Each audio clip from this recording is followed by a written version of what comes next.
Pues nada, vamos a esta última sección de nuestro empacho teológico de hoy. Bueno, no hay ningún problema porque luego tenemos un mes para poder digerir. Hacemos como los camellos que beben y luego lo van asimilando poco a poco.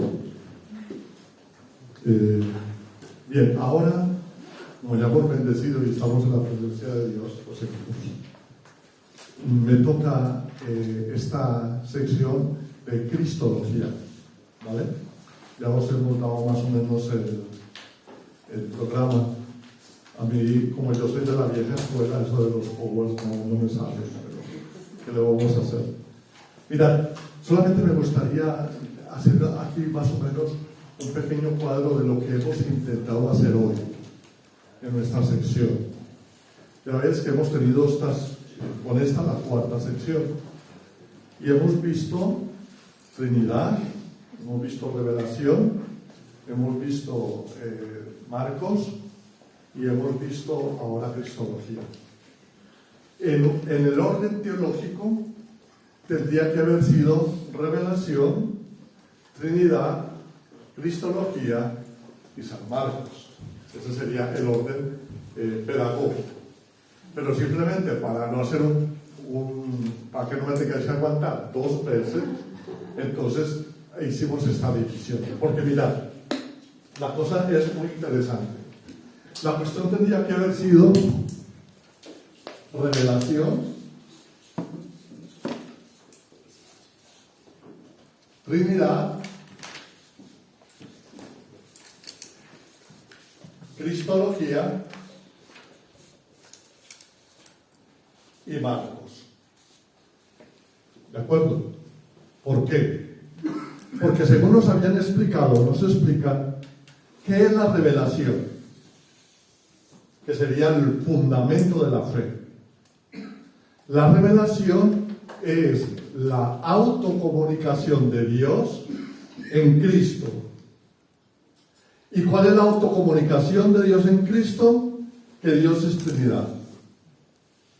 ¿De acuerdo? Y entonces, esta revelación en Cristo, que fue lo que nos dijeron, ¿no? Que en definitiva sería aquí la palabra de Dios,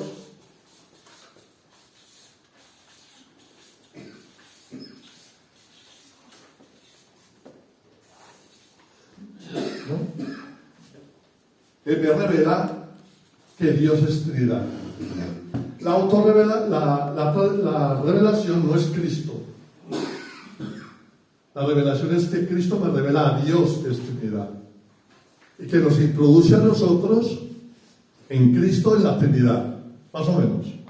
Muy importante eso, ¿de acuerdo? De tal manera que entonces nos decían que este Cristo toda esta revelación es la palabra de Dios, ¿de acuerdo? Y que esta palabra de Dios, nos lo explicaron súper bien, la dividimos, ¿no?, en Sagrada Escritura, tradición y magisterio. ¿De acuerdo? Entonces, una cosa es que cuando decimos palabra de Dios y otra cosa es cuando decimos Sagrada Escritura. ¿Por qué? Porque ahora mi tema, que es la de Cristología, es decir, que Cristo, cuando nos acercamos a Él, es Cristo salvando hoy en la historia. Cristo salvando hoy en la historia. Cristo introduciéndonos hoy en Dios. Eso sería la Cristología. Esa Cristología la vamos a llamar palabra de Dios. Por eso entonces, esta palabra de Dios que es Cristo vivo, nos viene a través de la Sagrada Escritura, como nos lo han explicado. Por eso es muy importante que nos dieron un ejemplo, que era Marcos, que era una forma de cómo entendemos a Cristo, ¿no? Y esta Sagrada Escritura, leída en el calor de la tradición de la Iglesia, que llamamos tradición, que luego nos explicarán que son los primeros 5 siglos de la Iglesia, cuando se estructura el credo, y interpretada actualmente por el magisterio de la Iglesia, ¿no? Y que esto es lo que nos asegura que esta palabra de Dios, que es Cristo actuando, tenga el fruto que tiene que tener, que sería la salvación. Entonces, por eso más o menos todas estas cosas estaban lo suficientemente unidas. ¿De acuerdo? ¿Alguna pregunta hasta aquí? Es decir, palabra de Dios, entonces no es solo la Sagrada Escritura, sino la tradición y el magisterio. Exacto. O sea, es palabra de Dios, tanto el magisterio como la tradición y la Sagrada Escritura. Exactamente. Aquí es, ¿por qué? ¿No? Porque lo único que nos quieren salvar es de los benditos iluminados. La gran diferencia que tenemos nosotros con los protestantes es que estas dos partes para ellos no son palabra de Dios. Pero es la seguridad que tenemos de que esta palabra de Dios, que es Cristo salvando hoy, sea la que es. Y no sea una interpretación tuya de eso que creemos que es palabra de Dios. Y que en definitiva es lo que llamamos secta. Secta. ¿De acuerdo?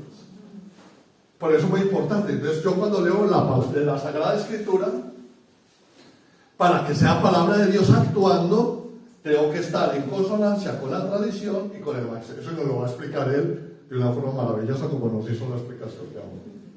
Pero simplemente porque tenemos una lógica que tenemos que tener bien en cuenta. Por eso ahora yo me voy a meter en esto, en la cristología. ¿De acuerdo? Muy bien.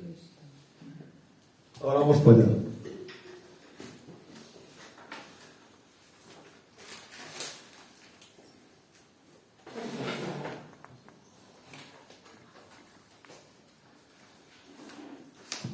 La primera cosa es, vamos a hablar un poco de la línea de la cristología, ya siguiendo el esquemita que tenemos.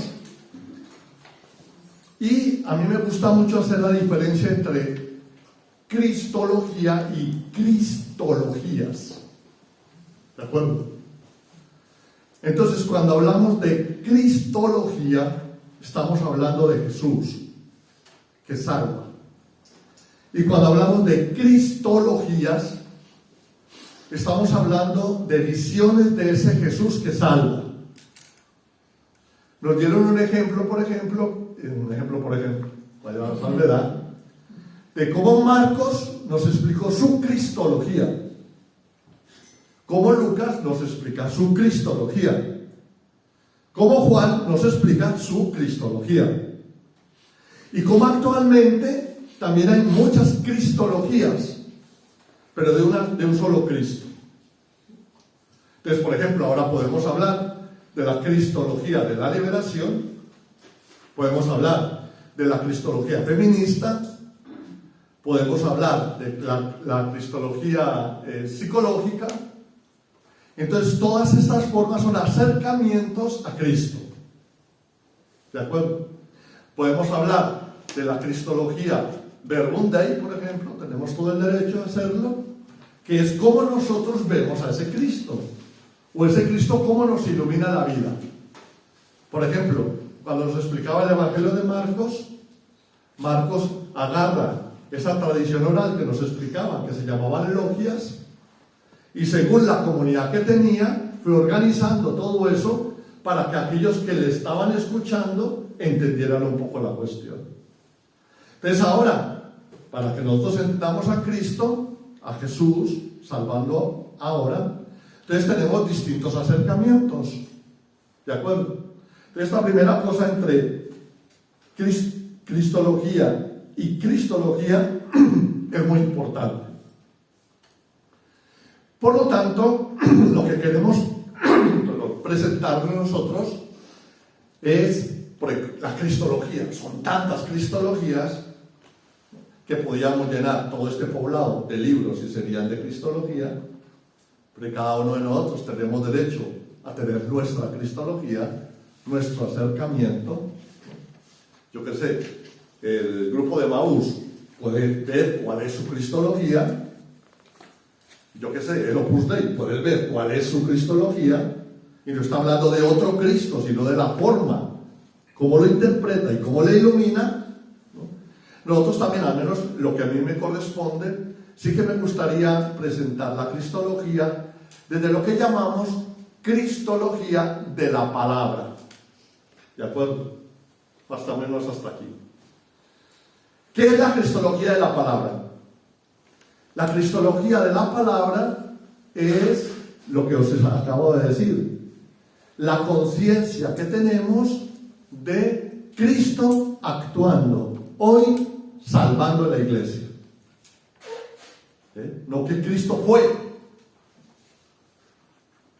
o que Cristo será, sino que Cristo hoy salvando la iglesia. Estas líneas de esta cristología, por eso le llama cristología de la palabra, ¿no? Que podríamos traducir también cristología verbum Dei, palabra de Dios, ¿no? Cristología de la palabra. Es muy importante porque es una intuición, os digo las raíces también para que lo conozcáis, es una intuición del cardenal, cuando era cardenal Ratzinger, ¿os suena? Sí. Y entonces él escribió un librito, bueno, muchos libros, pero uno muy especialmente que se llamaba Mirar al traspasado. Y entonces él decía que la única forma, la forma de acercarnos al misterio de Cristo era a través de la visión espiritual, o sea, de la oración del Espíritu Santo. O sea, que era la mejor. Porque claro, había acercamientos bíblicos, ¿no?, que pusieron en entredicho muchas cosas. Nos hablaban de las formas, ¿no?, que le llamamos también el acercamiento bíblico a la cristología de la cebolla. ¿Por qué le llamábamos de la cebolla? Porque decían los estudiosos, que llamamos exégetas, decíamos, cogemos un texto y decimos, esto es del primer redactor, esto es del segundo redactor, este es de la interpretación que hicieron después del exilio, y este de cuando llegaron del exilio, y quitábamos todas las interpretaciones y no nos quedábamos con nada. Entonces llegó una crisis muy grande, y entonces se decía, de Jesús no podemos conocer nada, solamente su mensaje. Cosa muy delicada, en ese sentido, ¿no? Ese es el acercamiento, digamos, de esa forma, de una escuela alemana, ¿no?, que nos ha ayudado mucho, de la historia de las formas, ¿no? Pero entonces, este Papa, lo que decía, en ese momento decía que la mejor forma de acercarnos a la cristología era teniendo el mismo espíritu que Jesús tuvo, o sea, una cristología espiritual, ¿no? Pero después él tuvo una evolución muy bonita, y en un documento que se llama ¿cómo se llama? Christ Dominis, Verbum Dominis, que también analizaba mucho estas cosas, se dio cuenta de que Jesús, ¿no?, era la palabra de Dios, pero era la palabra de Dios cuando hablaba y cuando estaba en silencio. Y entonces él decía que la cristología de la palabra de Dios es la voz y el silencio de Dios. ¿Qué significa esto? Él predicaba el reino, y el reino era la presencia del Padre con él, con Jesús, que lo mantenía, que lo sostenía. Y él predicaba por hechos y palabras, como nos acabaron de decir, a través de los milagros, a través de los discursos y a través de las palabras, de las parábolas. Y con eso acercaba lo que llamaba el reino de Dios a todo el mundo.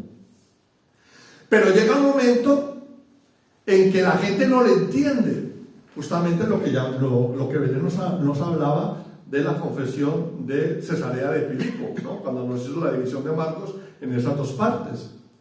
Y entonces dice, mis discípulos no me entienden. No entienden el verdadero sentido de las cosas y se están quedando solamente en los milagros. De tal manera que había una discusión quién iba a ser el primer y el segundo ministro. ¿Os acordáis? Y además era la mamá lo que los estaba echando. Porque si era primer y segundo ministro y tenía también algún hermano, lo pondrían de secretario. Bueno, todas esas cosas que siempre han estado en la historia, ¿no? Y entonces Jesús empieza a darse cuenta que muchas veces la palabra no da todo el significado de las cosas. Más o menos, ¿no? Y entonces empieza esa segunda parte hasta que llega el Getsemaní. En el Getsemaní, Jesús toma una determinación muy grande. Y dice, mis apóstoles, mis compañeros, no entienden lo que les quiero decir. Por lo tanto, voy a hablar con mi vida. Y entonces empieza el silencio de la voz de la palabra.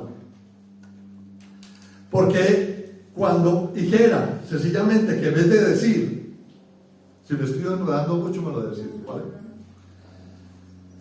En vez de hablar y hablar y hablar, decía, en vez de hablar y hablar de la providencia de Dios, que Dios es bueno y tal, dice, es necesario mostrar hasta el extremo hasta dónde Dios guarda mi providencia. Y por eso callo.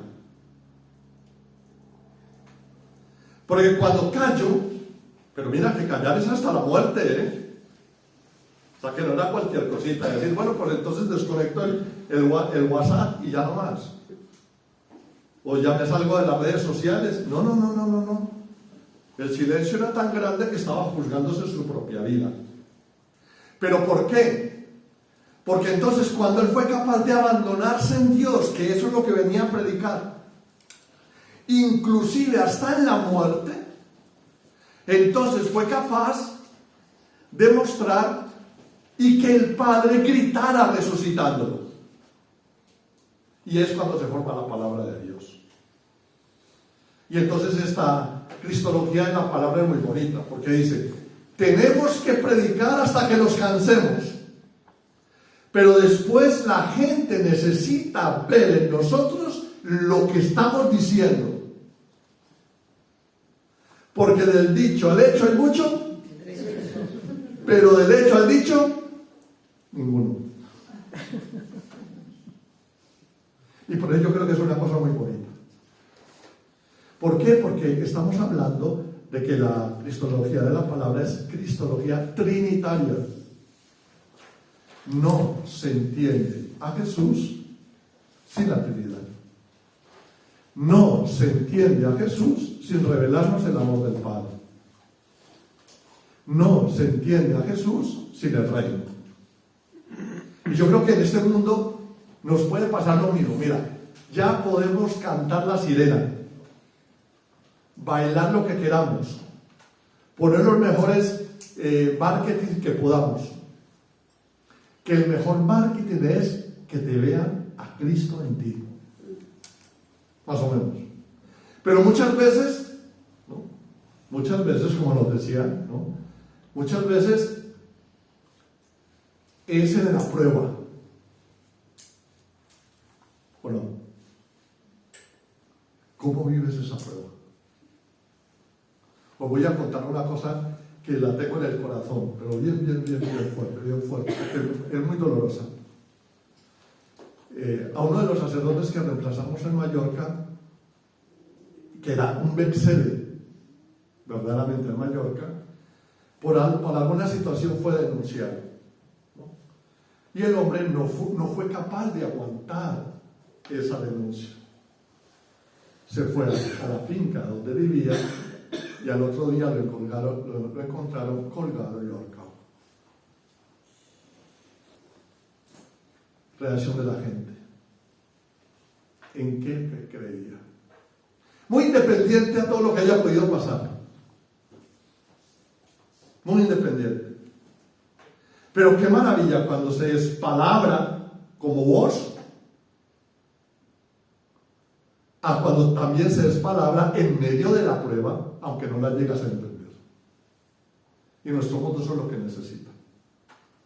Bueno, pues esta cuestión es muy interesante porque como hay muchos acercamientos a la cristología, a nosotros como Verbum Dei nos interesa mucho esa, bueno, digamos, yo como Verbum Dei me interesa mucho esa reflexión acerca de Jesús, palabra de Dios.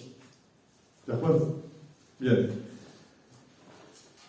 Por eso es un acercamiento de la Verbum Domini. Y además porque una de las cosas que más me gustó de este Papa es que él lo vivió en su propia carne.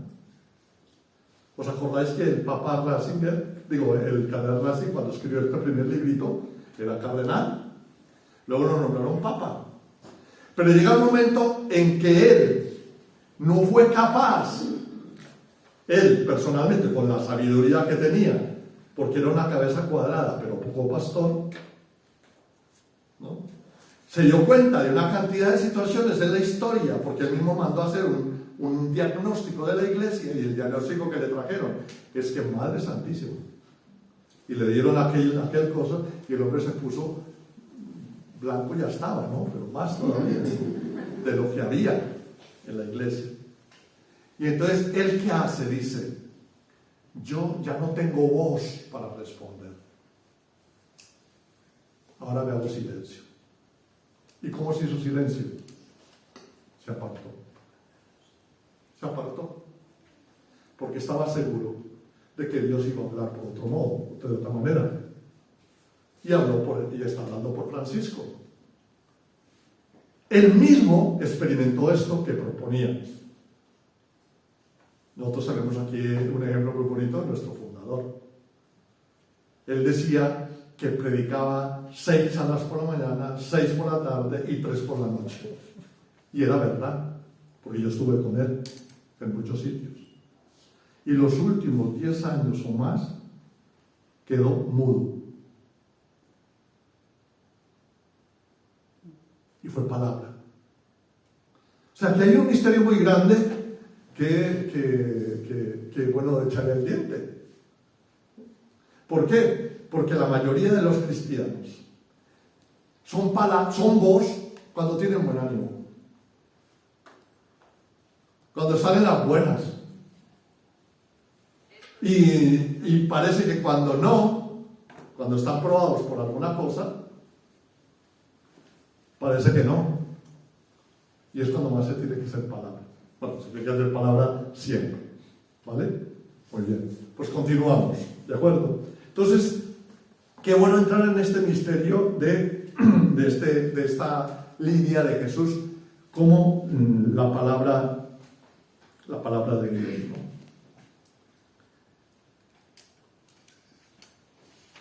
¿Cuáles serían los objetivos de la cristología?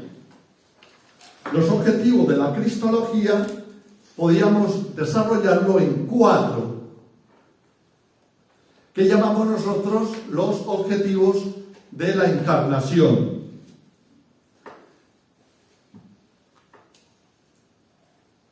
El primer objetivo es revelarnos el rostro de Dios, que Dios es amor, que Dios es Padre, que Dios es misericordia, que Dios nos ama.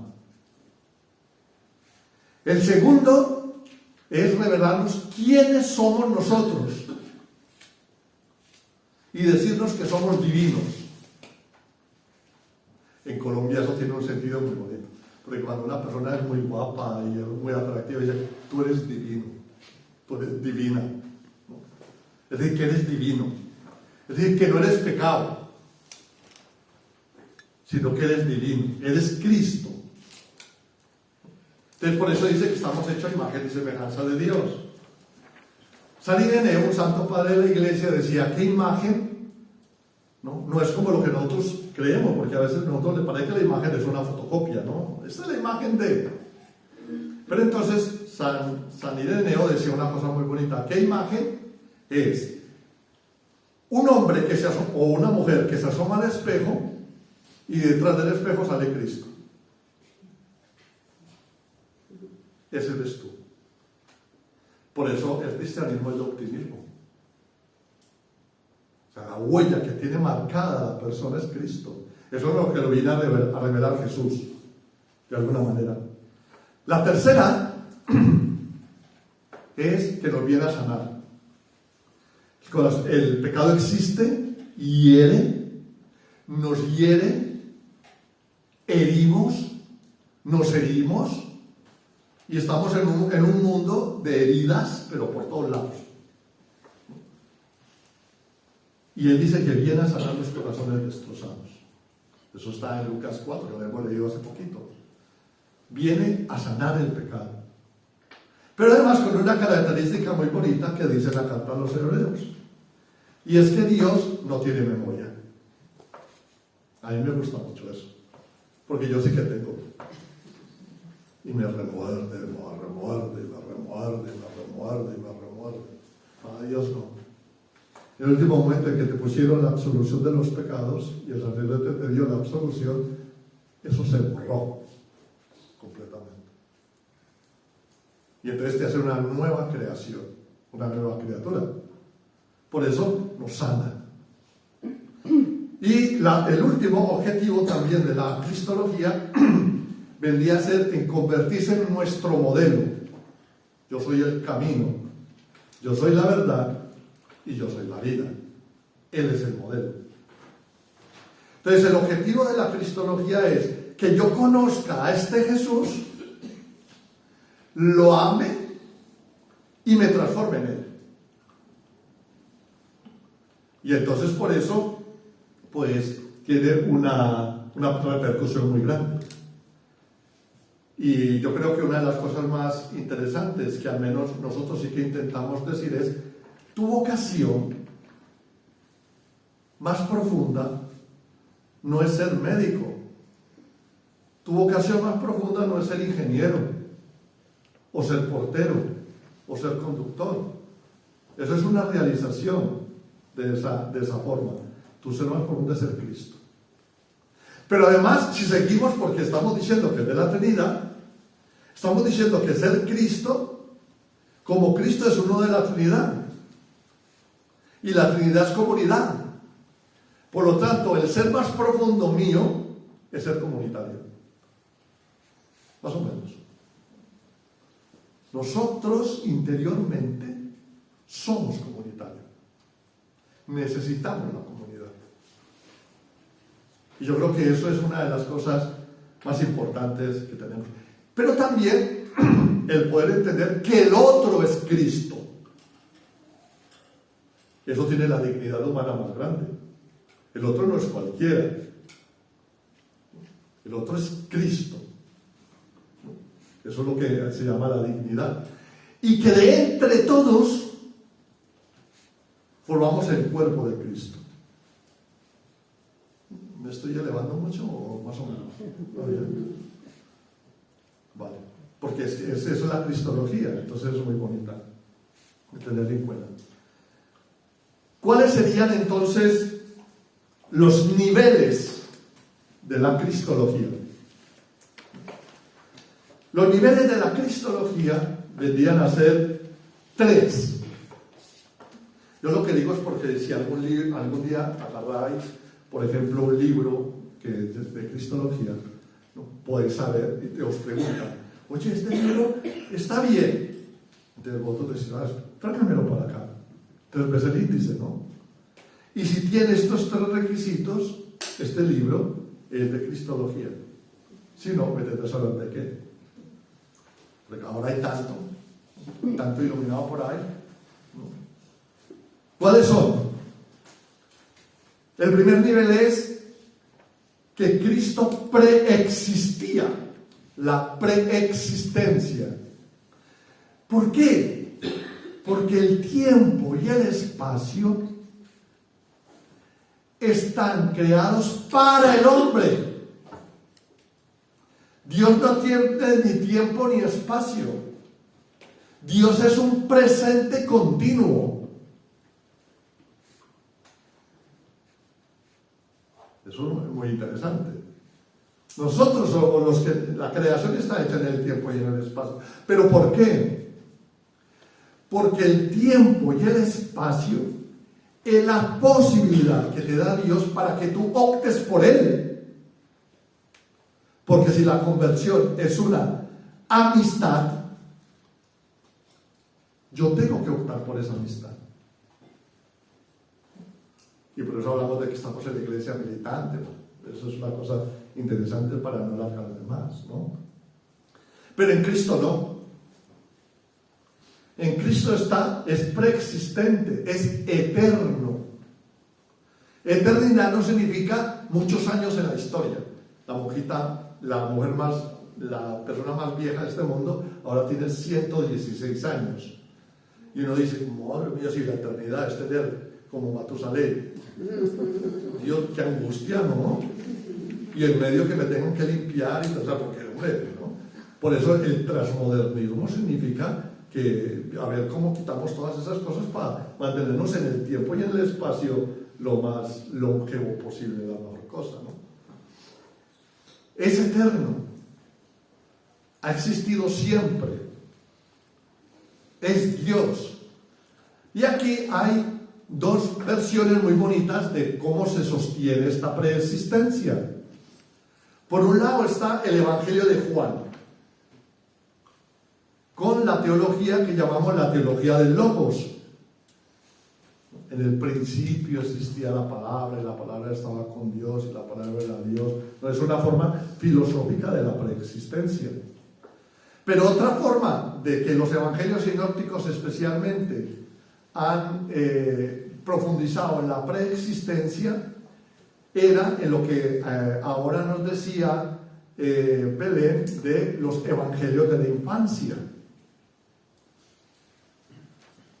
Los evangelios de la infancia son los últimos que se escriben y los primeros que ponen.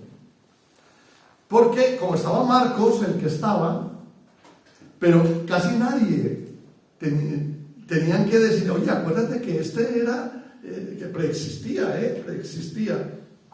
Y por eso se les ocurrió a Mateo y a Lucas escribir los evangelios de la infancia.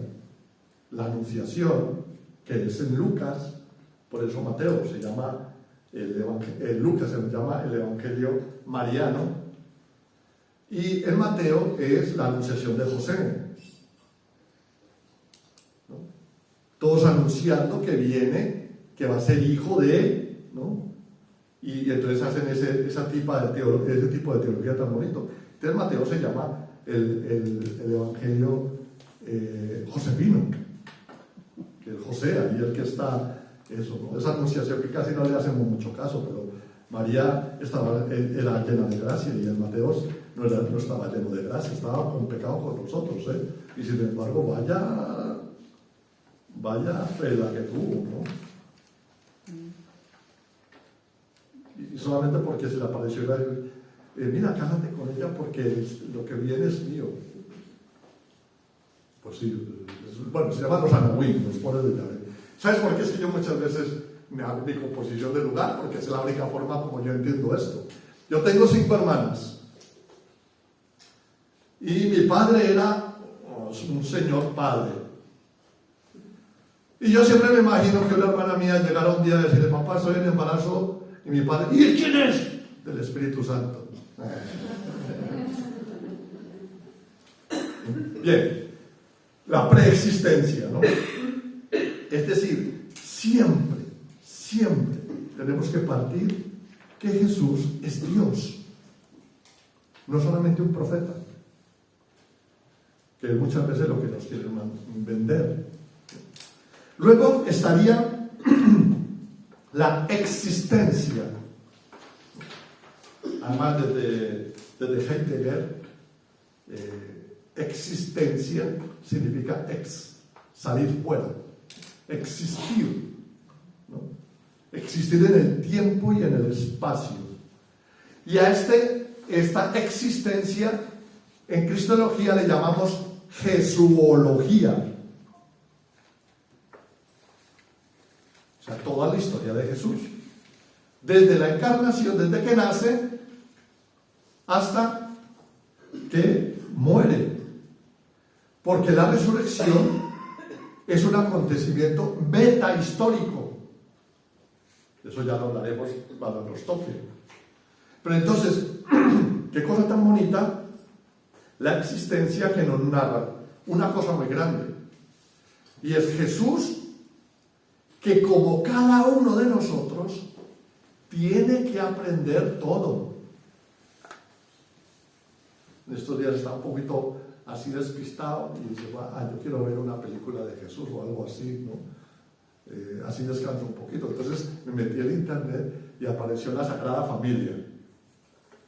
Y entonces, es muy curioso, y bueno, pero vamos a ver qué es eso, ¿no? Entonces empezó la función aquella y resulta que era Jesús pequeñito, se encontró con Juan Bautista que lo habían llevado para pasar vacaciones y entonces Juan Bautista empezó a hacer unas palomitas de barro, ¿no? Y entonces, todo triste, le dice Jesús, ¿qué te pasa con Juan? Y dice, ay, qué bueno colorearlas. Entonces Jesús puso la mano y las coloreó todas. Y entonces luego le dice Jesús a Juan Bautista, a Juan, porque todavía no era el Bautista, dice, ¿por qué no vas al horno para que te las horneen y esté bien fuerte? Y entonces Juan va, pero había unos muchachos que le tenían manía y empezaron a perseguirlo. Y entonces él empezó a correr y llegó donde Jesús, Jesús, salva las palomas. Y entonces Jesús pone la mano sobre las palomas y sale volando. Eso se llama evangelios apócrifos, porque lo que nos enseñan los evangelios canónicos es que Jesús le tocó aprender todo.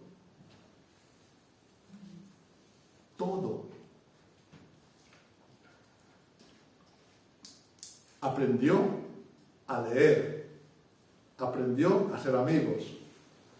¿Por qué? Porque eso nos toca a nosotros. Pero la diferencia entre Jesús y nosotros es que Jesús es el que nos enseña cómo hacerlo. Porque es la humanidad realizada. Y entonces por eso la existencia es una cosa súper bonita. En la existencia nos encontramos con Jesús y el problema con los romanos. Que no nos creamos que Jesús estaba todo el día en el templo. Bueno, estaría en el templo rezando. A él le tocó ver todas las atrocidades que tenía.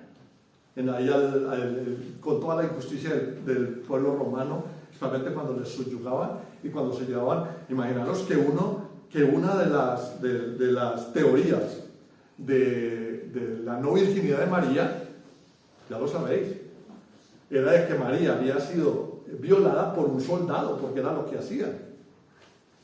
Y entonces, como había sido violada por un soldado, entonces habían inventado eso de que era por el Espíritu Santo. Porque las atrocidades eran impresionantes. Impresionantes. Jesús le tocó ver eso. Y Jesús, viendo eso, le tocó también qué hacer frente a eso. Y él sabía, como lo veremos, que habían por lo menos dos caminos en que tenían que seguir si quería solucionar ese problema. El primero era las armas, que se llamaban los celotes. Suena más o menos, ¿no? Y que Jesús también tuvo celotes en su grupo, ¿no? Y en la segunda eran los fariseos, que eran los moralistas, que cumpliendo con la ley, Jesús tuvo que decidir y tuvo que usar creatividad. Y resulta que él se dio cuenta de una cosa, digo yo, porque nos pasa a nosotros ante estas realidades. Uno dice, ¿yo qué tengo que hacer? Y entonces él oró, él investigó, y entonces dice, yo creo que ni la moral, porque Dios es gratuidad, ni la violencia, solamente siendo capaz de dar la vida por los demás, como podemos solucionar este problema. Y estudiando el Antiguo Testamento, que fue un gran estudioso, se encontró con los pasajes del siervo de Yahvé. Por eso cuando Juan vio a Jesús, le dice, este es el Cordero de Dios que quita el pecado del mundo. Cordero tiene la misma raíz de siervo. Este es el Cordero de Dios. Pero también, ¿por qué? Porque Jesús seguramente que se habrá juntado muchas veces con Juan y con María para decir, ¿y qué hacemos? ¿Cómo hacemos todos nosotros? ¿Nos quedamos callados? ¿Protestamos? ¿O hacemos esto? Bueno, digo yo un ejemplo normal. Jesús mismo se dio cuenta de que su tesoro más grande era el Padre. Y entonces no se casó. Y eso fue un súper escándalo, pero un súper escándalo en el mundo del pueblo judío. ¿Por qué? Porque para el judío había que casarse pronto y tener hijos, porque así estaba bendecido por parte de Dios. Y la mujer que no podía tener hijos era maldecida. Y el hombre que no podía tener hijos, imagínate, ¿no? Menos mal que no le tocaba en esta época, ¿no? Pero bueno. Y sin embargo, él opta por el celibato por el Padre. ¿Qué quiero decir? Que en la existencia, él le toca afrontar todas nuestras situaciones. Todas. Dicen que Getsemaní es, según hablan los psicólogos que han estudiado todas estas cosas, es una de las depresiones más impresionantes que puede aguantar un hombre. Eso ilumina mucho y le tocó a él vivirlo. Y por eso ilumina de una forma muy impresionante toda la vida del hombre en cualquiera de las situaciones. Bueno, esa es la existencia, ¿no? Estábamos en el segundo estadio. Y el tercer estadio es la glorificación. ¿Qué significa la glorificación? Que Jesús, confiado en Dios, muere. Bueno, aquí hay una cosa que siempre que la explico, a veces hay personas que me abren los ojos, ¿no? Y de algún sitio me han echado casi por decirlo. Y es de que Jesús no sabía que a los 3 días iba a resucitar. Pero esas son esas son construcciones de las primeras. ¿Por qué? ¿Por qué? Sencillamente porque en el Getsemaní Jesús se abandonó al Padre. Si el Padre le dice, tranquilo hijo, abandónate que después te resucito. Pero él murió en el absoluto silencio de Dios y en la absoluta confianza. De tal manera que el primer sorprendido de la resurrección fue él. Es verdad que creían en la resurrección de los muertos, de todos al final de los tiempos. Eso es verdad. El pueblo judío lo creía, bueno, algunos de ellos, no todos los grupos. Pero esa resurrección inmediata, esa sorpresa después del tercer día, además es una cosa muy bonita, porque según los textos evangélicos, cuando hablan de resurrección, hablan en pasivo. Significa, fue resucitado, no se resucitó. Fue resucitado. O sea que Jesús murió, pero murió bien. Bueno, lo que pasa también es acordaros que la muerte en el Antiguo Testamento, en los tiempos de Jesús, ¿os acordáis de la resurrección de Lázaro? Cuando le dicen a Jesús que su amigo estaba muerto, y Marta dice, ¿qué dice Jesús? Lázaro no está muerto, está dormido. Eso sí que estaba. Entonces despertaremos todos al final de los tiempos. Pero el milagro, por eso lo bonito de abandonarse en las manos de Dios, es que después no sabemos lo que nos va a pasar, pero siempre sabemos que va a ser mucho mejor de aquello que estamos esperando. Más o menos. Y por eso el primer sorprendido fue Jesús. Y yo creo que exactamente igual se le apareció a la Virgen. Y también estaba sorprendida de eso. Y empieza lo que llamamos el nuevo eón. ¿Qué significa? significa esto? Una nueva etapa. Y San Pablo dice, y Jesús rompe el seno, es primogénito. Rompe el seno significando de que entonces va a haber muchos más, ¿no? Porque ya la mujer tuvo hija, entonces va a tener muchos más, ha roto el seno. Es el primogénito de todos. Ha resucitado y por eso resucitamos todos. Entonces viene esta tercera, es parte de la cristología que llamamos la glorificación y que justamente tiene varias etapas que también son importantes verlas, ¿no? La etapa de la resurrección, la etapa de la ascensión, la etapa del envío del Espíritu Santo y la etapa del reino intermedio. Reino intermedio. No lo explico porque entonces no terminaremos hoy, ¿no? Y si no, pues entonces si os lo cuento todo hoy, no vendráis a la próxima clase. En definitiva, ¿qué está diciendo? Lo que está diciendo es que Jesús está vivo a la derecha del Padre, celebrando la única Eucaristía por nosotros, hasta que nosotros nos encontremos con Él.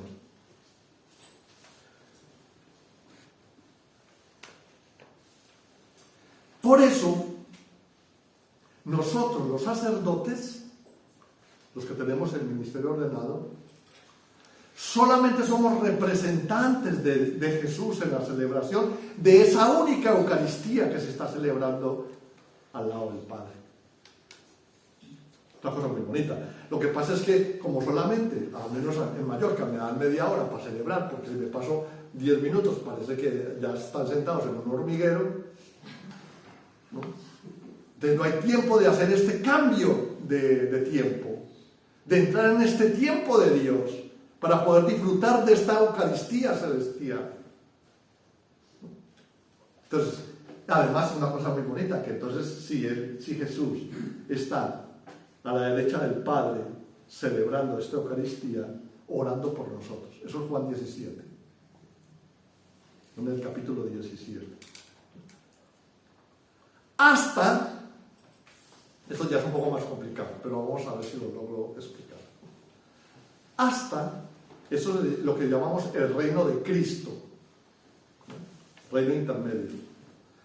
Hasta que todos seamos en Cristo, en su cuerpo místico, y Cristo entregue el reino al Padre y todos entremos en el cielo. Eso está en 1 Corintios 15. Eso es lo que estamos hablando ahora. Por eso la evangelización no simplemente es un don a Dios, es un regalo al otro, sino también porque nos conviene. Porque cuando estemos todos en el cuerpo místico de Cristo, y entonces estemos en el cielo, que el cielo es el paraíso del primer capítulo de Génesis, del reino de Dios.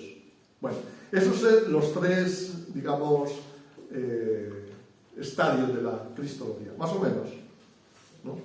Preexistencia, existencia y glorificación. ¿Por qué digo esto? Porque hay muchos libros que solamente se quedan en la existencia.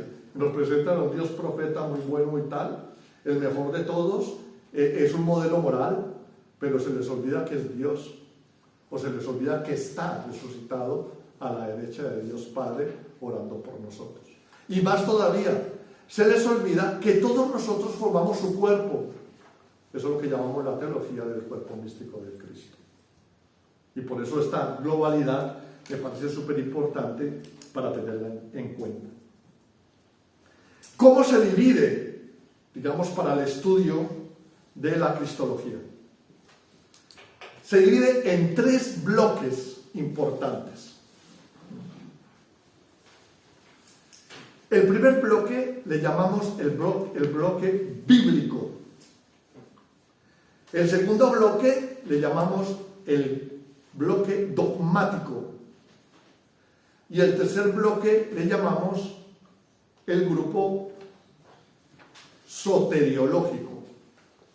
Vamos a explicarlo en estos 2 minutos que tenemos. ¿Estáis muy cansados?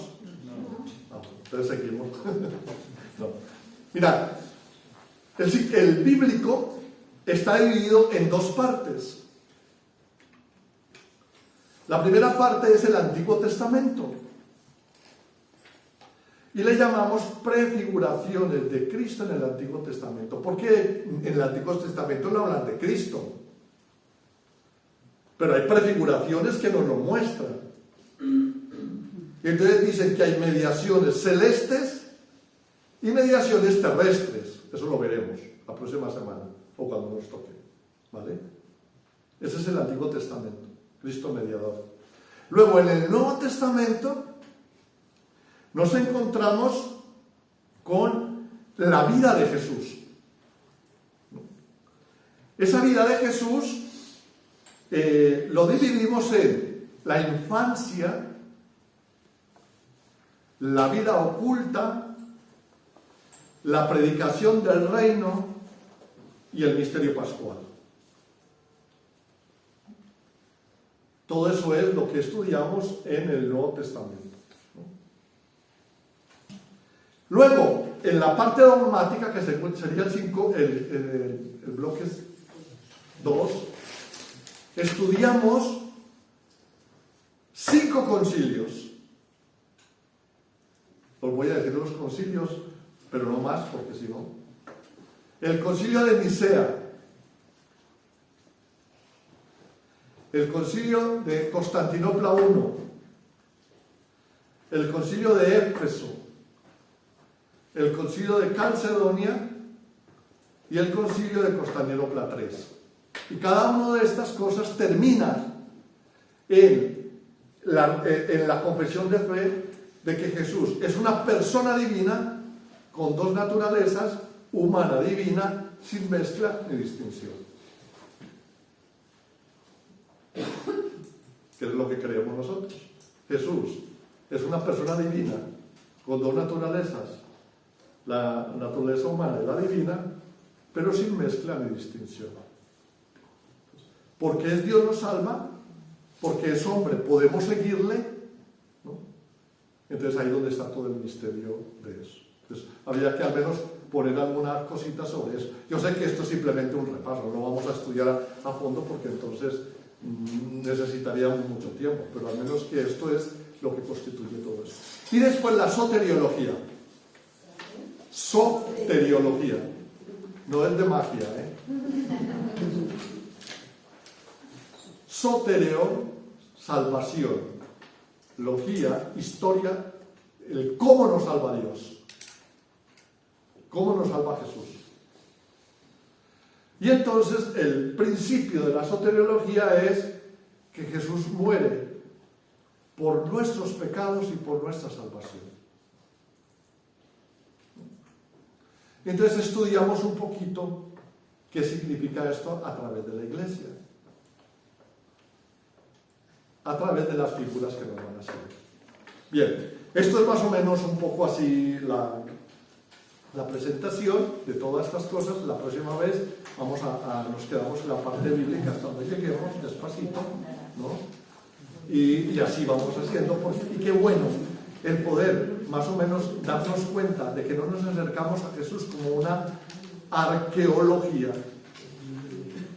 sino que nos acercamos a Jesús como una persona viva que nos está salvando.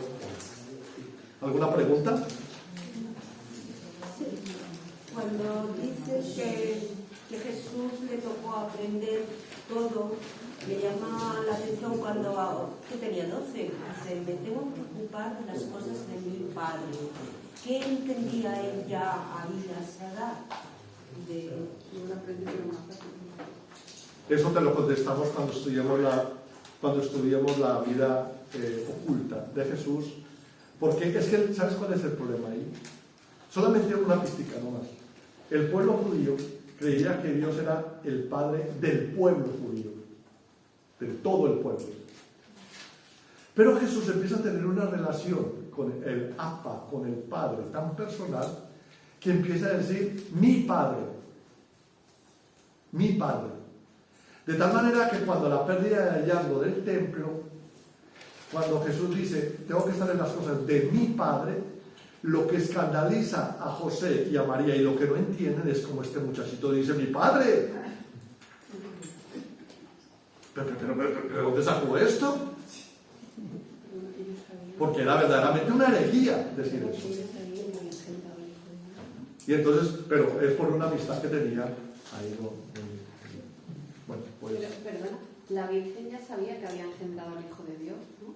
Sí. Y por eso lo Sí, guardaba pero todo tenía que eso. asimilarlo, eso. Ya. Pero entonces Jesús sabía que era él realmente o iba aprendiéndolo también de las Escrituras. Para el próximo capítulo. Pues gloria al Padre, al Hijo y al Espíritu Santo.